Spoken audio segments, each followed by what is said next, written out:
Hi guys, James at Rampant Lion Reviews again for you today with another beer review. For this one, we are going to head up to Norway once again for the first time in what feels like a good long while. Now, we're going to return to a brewery that's featured on the channel a few times before. I've had some really nice beers from these guys over the years. I think it's fair to describe this brewery as one of the best known Norwegian craft breweries today, and I would say that they're probably most well known for their New England hazy IPAs and also their big sweet imperial stout. So if those are styles that you enjoy, this is a brewery that you definitely want to check out. And as I say, one of the most accessible Norwegian craft beer brands. But the beer that we're going to have a look at today is a style that they are not so well known for. It's a style that I very much enjoy though. So when I saw this one coming through Systembolaget here in Sweden, I thought, I have to have a go at this one. So very much looking forward to it. Hopefully it's another good beer. Hopefully it makes for an interesting review. And as always, I hope that you guys enjoy my take on this one as well.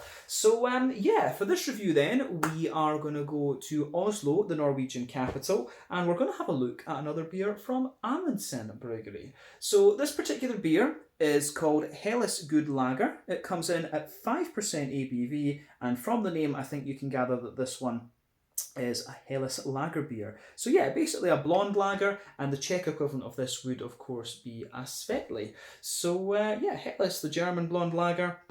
Svetli is the Czech blonde lager beer. But yeah, this beer was released as part of the Lokal Småskalig assortment through Systembolaget here in Sweden for February of 2022. We get some Norwegian and Danish things as well as mainly Swedish stuff in those releases. But yeah, hopefully this is a good one. Very curious to see what my first lager beer from Amundsen Bryggeri is all about. But yeah, let's crack on then and see how we go. So, as always with my reviews then, I'll tell you a little bit about the brewery before we taste the beer. If you want to get straight to the tasting, just fast forward. All the usual links are in the video description below. That's the brewery website, the link to my other reviews that I've done from Amundsen Bryggeri before, and we will no doubt add some more to that list in the near future. But there's all the usual social media down there. If you want to see more reviews, do please consider subscribing to the channel. The whole channel, of course, has a geography-based tagging system, so you can go into the homepage and search for beer based on country, city, state, county, province, prefecture, whatever it is that you happen to be interested in.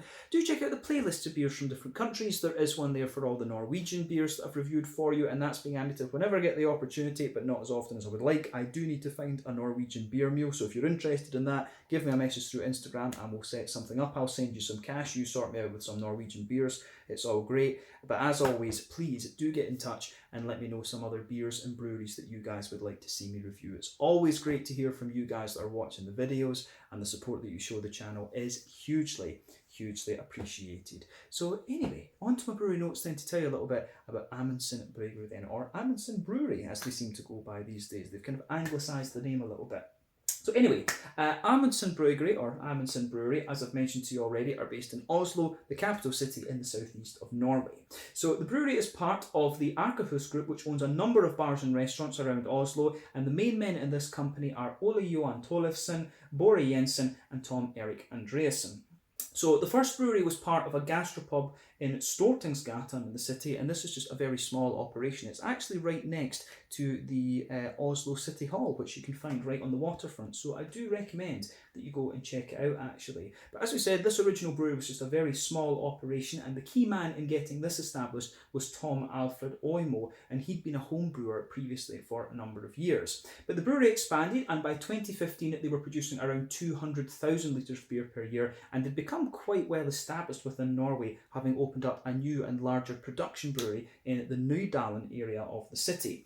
Fast forward to 2016, and the parent company purchased the property company Hauketo Eindom, and with this they acquired the site at Bjørnardeveien 14, Bjørnardeveien 14 if we want to say it in English, and this is in the Hauketo area in the south of Oslo.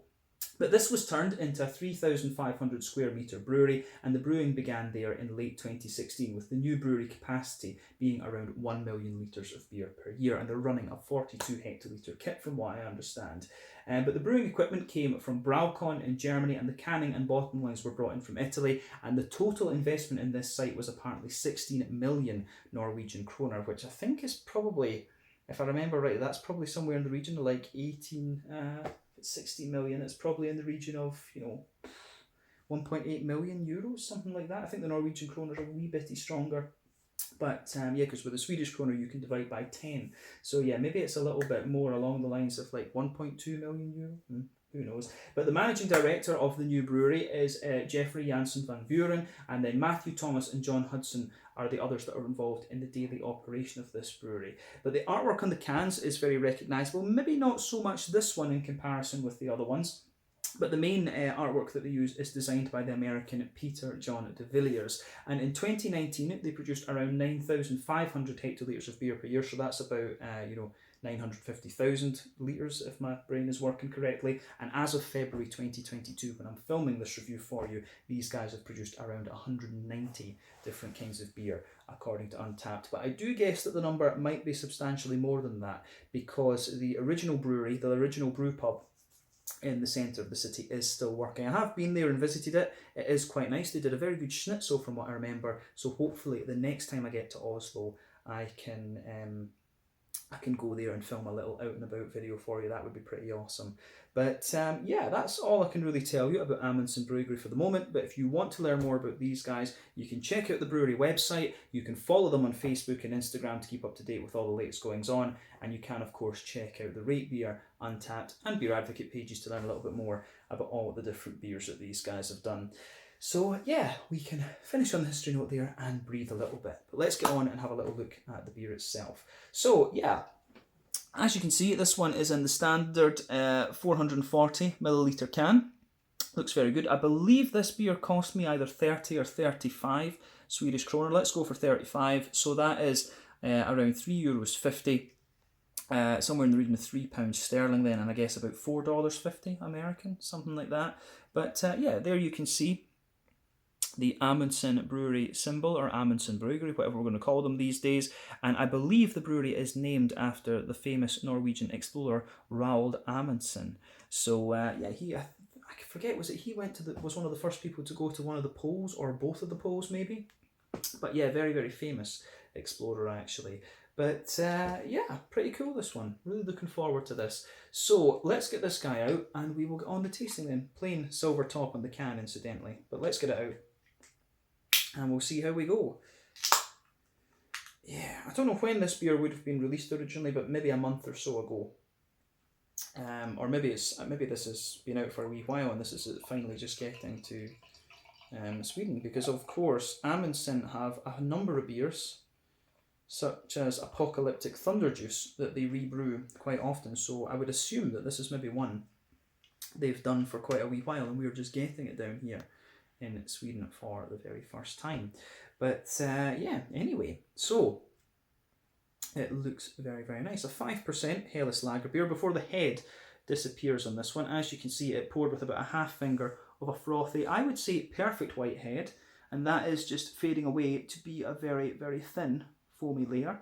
But you can see the colour of this one is pretty much as you would expect. So a lovely kind of pale golden straw colour. Yeah, one or two big bubbles sticking towards the side of the glass and a few little ones going up toward the bottom of that head there. And the beer itself, as you can see, is crystal clear if I put my fingers behind it. So yeah, a question that I often get asked is exactly what is the difference between a lager and an ale.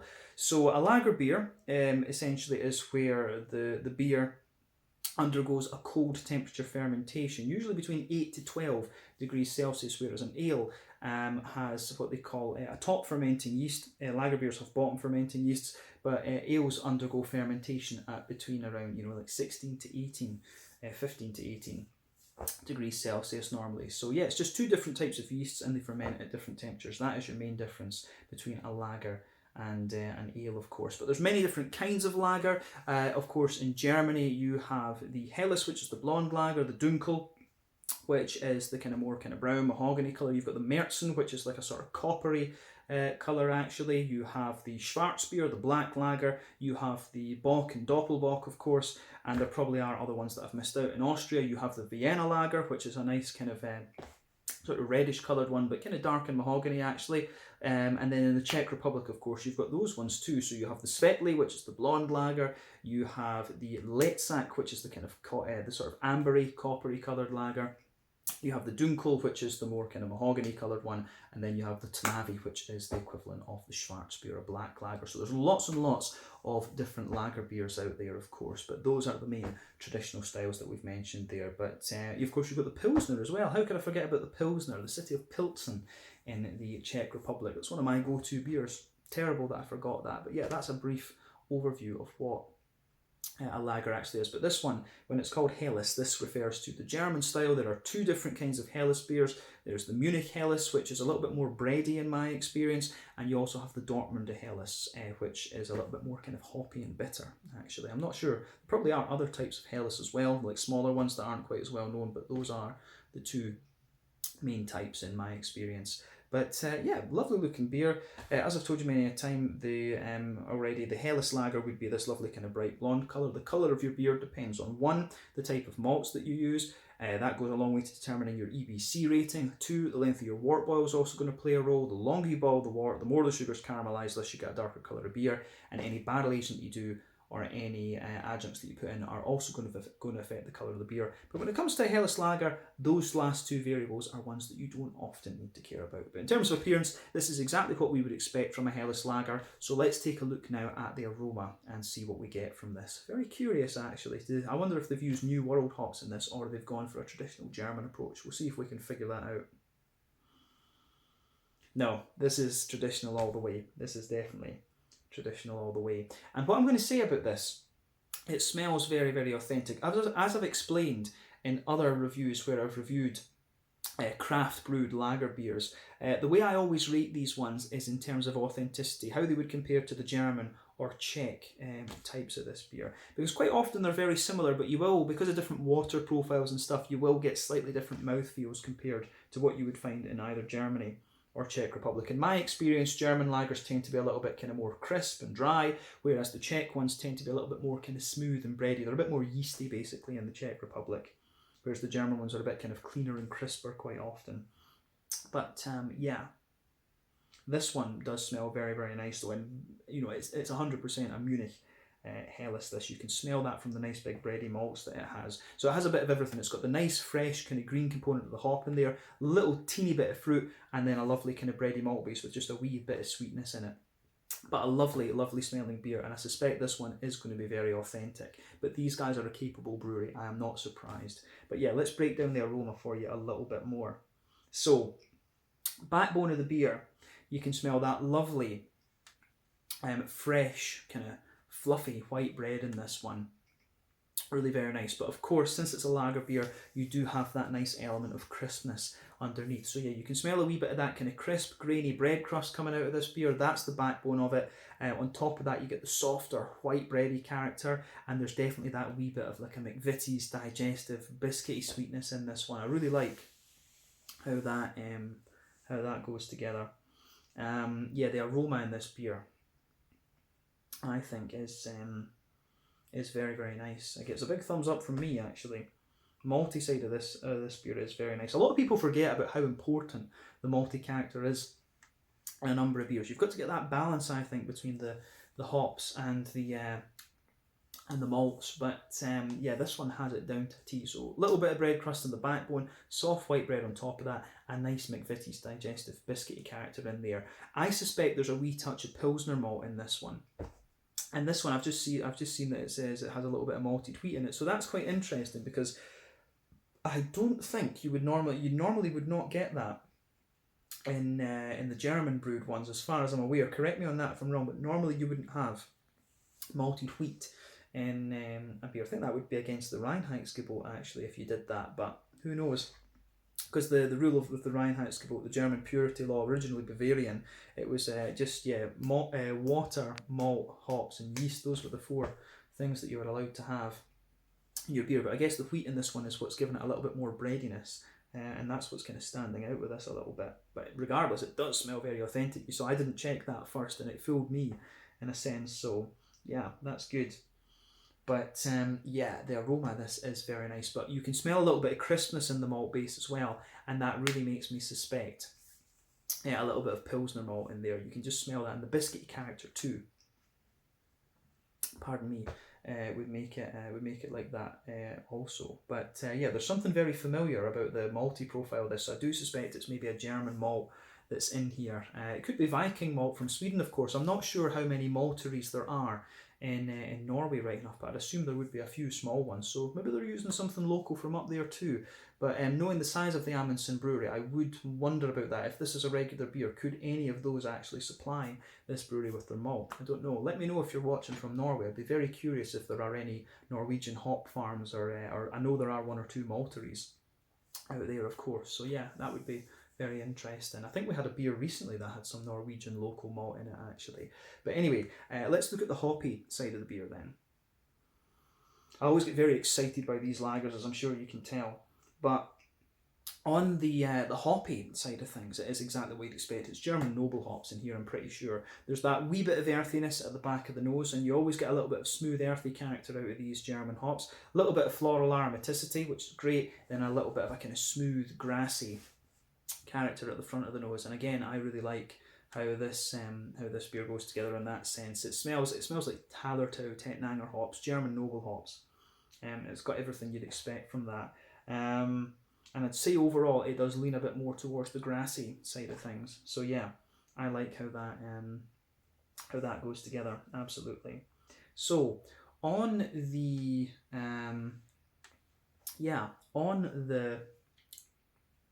fruity side of things then, this one kind of has what you'd expect as well. So for me, it's got a little bit of that typical kind of oily, pear, appley sort of thing to it. You do get a wee tiny hint of like lemony lime behind the kind of grassy esters that are coming off this beer. And again, these are all kind of things you would expect of the German noble hops. I don't know if it'd be a little bit of Hercules or, you know, a little bit of I don't think there'll be Mandarin and Bavaria in this. It'd be a bit more orange if there was. But yeah, there's quite a few different types of German hops and things you can have. The two main regions of Germany, of course, are Hallertau and Tettnang. Tettnang in Baden-Württemberg, Hallertau in Bavaria, and they've got various different kinds of hops in there. You can get Mittelfrüh, you can get Saphir, Hercules, Pearl, all of these kind of things. I'd be very curious to know which one exactly, but quite a few of them smell similar. It's only when you go to the Hallertau Blanc and the Mandarin Bavaria that you really start to notice. Those are the higher alpha acid ones, and they've got the really kind of crazy aromas and things. But yeah, it smells very, very nice, this beer, and as I said, very authentic. So in terms of what you would expect from a German Helles, particularly a Munich Helles, I suspect in this case, or I would say, rather than suspect, this one is the real deal. So well done to Amundsen for that. But yeah, let's crack on with this one then. As I always say, it'll take a bit of time to ponder over the aroma before you get stuck into the beer. But yeah, this one is the Helles Good Lager, a 5% Helles Lager beer from Amundsen Bryggeri in Oslo in Norway. Let's get stuck in. Slange, skål, cheers.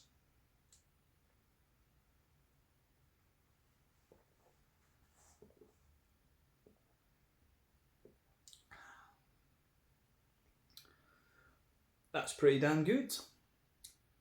That is pretty damn good. First impression. It's a very clean, smooth, but slightly oily lager beer, this one. The hoppy character isn't quite as pronounced as I thought it was going to be. Does it say when it was canned? The 2nd of the 8th, 2022. I do wonder if they put a year on these, because if this has been canned back in August and it's only coming out, and it's only coming here to Sweden now, that might explain why there's not so much in the way of hoppy character out of this one. So I hope that's not the case. I hope this beer hasn't been sitting for 6 months, because this is something you have to be aware of a little bit with Systembolaget, is that when they bring beers in, it's private companies that import the Danish and the Norwegian ones. So I sincerely hope that the import company hasn't imported these 6 months before and just had them sitting. So, because that would not be good. And I hope if that has happened, I hope Amundsen hammer them for that, because yeah, it's a two-way thing. The importers should be planning a bit better, but then Systembolaget also need to streamline their process a little bit. So that is something you do have to be aware of when you buy foreign beer in Sweden. And some of the import companies are better than others. So if you're buying some of the foreign beer in the Tillfällig temporary assortments, just check who the importer is, because some of them are better than the others. I need to look at who the importer for this one was actually. But yeah, in terms of this, it's a really just nice, clean, easy drinking lager beer, this one. But if you have had this, let me know what you thought of the hoppy character about it in the comment section below.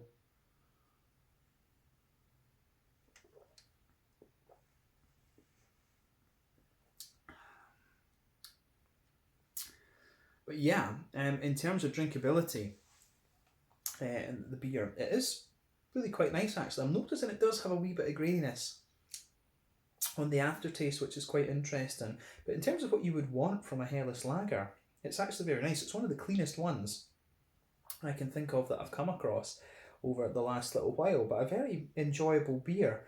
For me, I've said this in a number of videos, I think a lot of these lager beers are very underrated, and I'm glad that quite a few breweries are now starting to pay attention to this style and have a go at these, because for a brewer they are very technically demanding. So if you've got a good brewer, they should be able to brew a good Helles beer or a good Pilsner or whatever. Actually, it should be a bit of a challenge. But yeah, it's nice. This is it is a solid Helles lager beer. This one will give you have to give Amundsen that. So well done to them. Let's break the flavour down though and describe it a wee bit more in depth.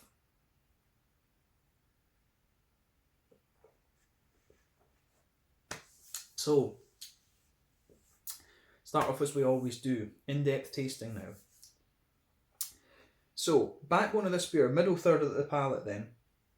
You can feel, again, this is one that quite reflects the aroma pretty well. So you can taste that the backbone of this beer is that nice little bit of a kind of grainy, it's a little bit of that nice kind of grainy bread crusty character that comes out in that. That comes out straight away on this one. So lovely little bit of that in there.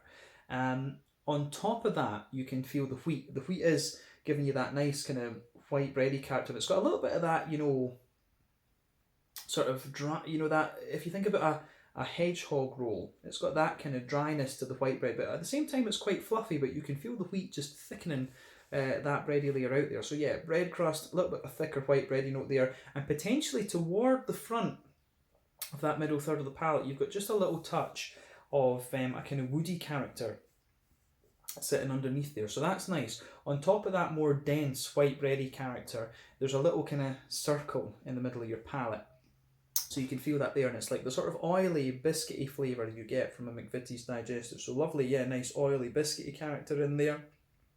And then as you move further out from that dead centre of your palate, because remember the alcohol tends to come out in the dead centre of your palate, as you move further out from that, you start to get a little bit of a more you start to get a little bit of that more McVitie's digestive biscuity sort of thing. You can feel that little bit of a more grainy biscuit there. So yeah, that is the middle third of your palate. I don't think there's really much more to say about it than that, to be honest with you. So yeah.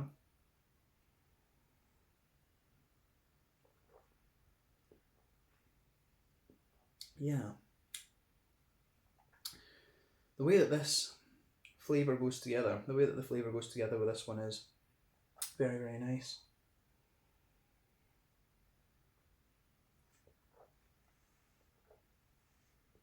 Yeah. Again, it gets a big thumbs up for me. Yeah.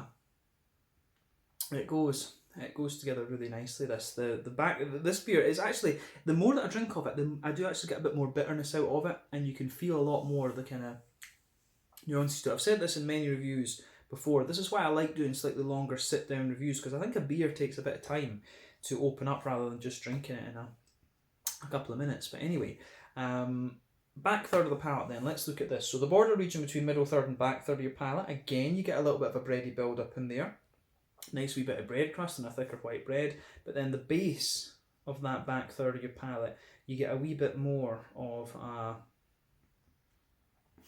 as I say, you get a little bit more of that kind of bread crusty note to it. On top of that, you get a wee bit of a thicker white bready character in there. Again, this will be due to the wheat. You don't really get a bitiness off the wheat. I'll add that, and normally you get that in IPAs, in New England IPAs. But yeah, bread crust, slightly thicker white wheaty bready layer. Then on top of that, you can feel the kind of yeasty character coming out of the beer. And so on that yeasty character, you can feel it's like quite a dense, thick white bready note in there, but it's also got a little bit of a kind of Jacob's cream crackery sort of thing to it. So yeah, I really like how that goes together. So you can feel a little bit of that It's very Jacob's cream crackery sort of thing, but then a dense kind of thick white bready note in there actually too. So that's really interesting. I think that goes together very well.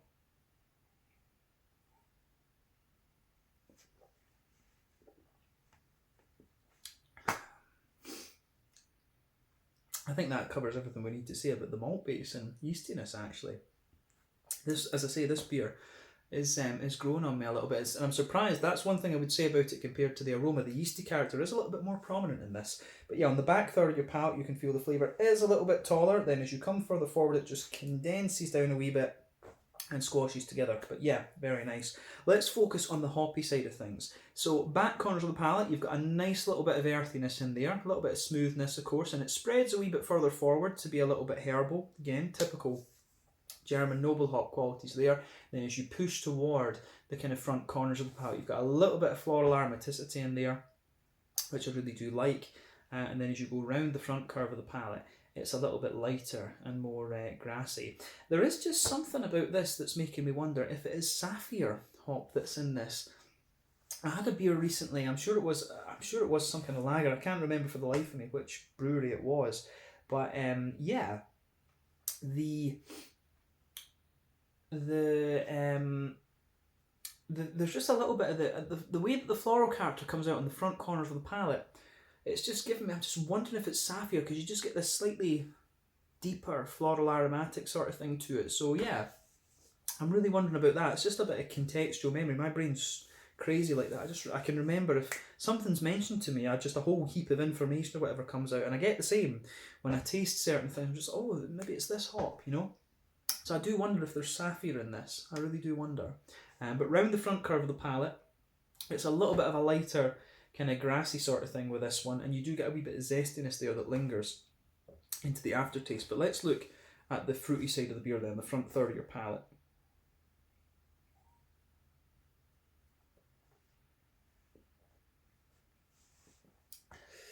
So yeah, border region then between front third and middle third of your palate. Again, there's a wee bit of a bready build up there, then a smooth kind of bread crusty undertone in the front third of your palate. But then behind that, you get that nice oily bubble where those juicy fruity esters just roll their way out of the beer. But yeah, on top of that, I'd say the further you go into the aftertaste with it as well, you do get a wee bit of graininess coming out of this beer. I do wonder if that's coming from the yeast actually that's in this, because it is fairly recognisable. It's something that I've had before. But yeah, you do get a nice little bit of that kind of graininess coming out of the beer anyway. So on the fruity side of things then, if you go toward the back of that front third of your palate, I'd say it's got a wee touch of a kind of apricot-y sort of thing. I do get a wee bit of that smooth, dry apricot, and then as you move further forward, it becomes a little bit more like a kind of oily pear sort of character that you get out of this one.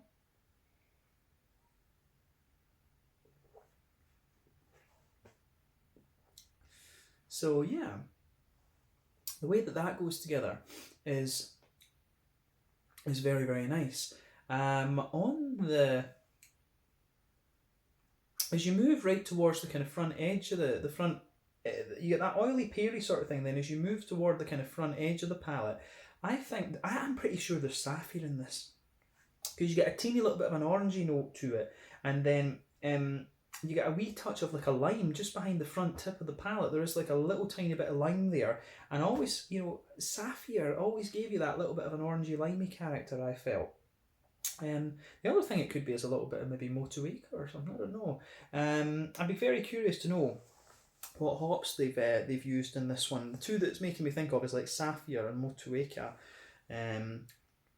But yeah, that could be me just imagining things, of course. But yeah, as I say, a little bit of apricot, a little bit of pear, and then a wee bit of a kind of orangey, limey type thing. More limey as you reach the kind of front tip of your palate. But yeah, as I said, a really interesting lager beer, this one. Let's round off the review with a look at the mouthfeel. So as I said earlier, it's pushing toward the top end of light bodied. This one, you'd expect that for a Helles lager. It's got that wee bit of a kind of oily. It does have that wee bit of a kind of oily character to it. It feels very, very clean though. The Norwegian water, of course, we know in the Nordic countries the water quality is pretty much spot on. But yeah, lovely little bit of oiliness in there. In terms of hoppy bitterness and things, as I say, I do wonder how long this beer's been sitting, but I think this is a fairly standard kind of 20 IBU sort of thing. The beer does develop a wee bit of bitterness later on. Malt base has a bit of graininess underneath it, a bit of smoothness, and there is also a wee kind of touch of sweetness to it, but it gets grainier the further you go into the aftertaste, and the fruity side of it is just a little touch oily. But yeah, a very nice headless lager beer, this one, and definitely cool to try this style from Amundsen, because like I say, it's not a style that you would commonly associate with this brewery. They're more into their New Englands and their big sweet imperial stouts. But yeah, I think we can leave it at that for this one. It's a solid beer, this, actually, so I need to see about reviewing it on tap when I do get back to Oslo. But yeah, once again, thank you for watching my beer reviews. Until the next time, please like, subscribe, share, all the usual YouTube stuff. Let me know your own thoughts on this beer in the comments section below. Let me know what your favourite beers are from Amundsen Bryggeri. And the next time I'm over in Copenhagen, I will need to see about getting another New England from these guys. I don't know if I've ever had a West Coast IPA from them, actually, so that's maybe something I'll need to look at as well, or a black IPA could be very interesting. But yeah, need to revisit these guys at some point soon. But yeah, once again, thank you for watching my beer reviews. Until the next time, please like, subscribe, share, all the usual YouTube stuff. Let me know your own thoughts on this beer in the comments section below. Let me know what your favourite beers are from Amundsen Bryggeri, and check out my social media, check out theirs. If you're watching from Norway and you want to help me get a hold of some Norwegian beers, I send you cash, you organise a box for me. Message me on Instagram and we'll see about sorting that out. But do also let me know about any other good Norwegian breweries that you'd recommend. But thank you for watching, and I'll see you guys on the next one. The Hell is Good Lager, 5% ABV from Amundsen Bryggeri in the Halketo area in southern Oslo in Norway. Slange, skål, cheers.